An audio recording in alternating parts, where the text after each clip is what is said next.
Bantwana belanga, masiqala ke sifunda impendulo ka question 4. Question 4 ebethi yaqala nini i-Ethiopian Orthodox Church? Uma sifunda ke impendulo iqala kanje. Uma sifunda la ithi impendulo Ketethenya Tewahido Ethiopia Pete Christian Tarik Bemehal Ethiopia Bemikenyo Be Astinaki Ye Amelkotu Hinsa Be Karan Be Temekdes Be Arat Be Amsa Arat Amsa okusho u5450 BC. Ngifunda laba ngona ngiqale phansi.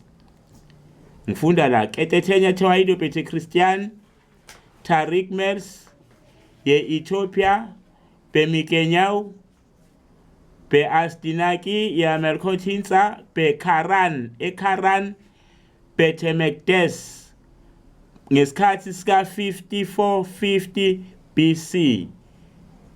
Le Mejameria Gize Tetemerete Hone eyokuqala eyanini isonto lePete Christian elango 5450 BC la eyaqala khona.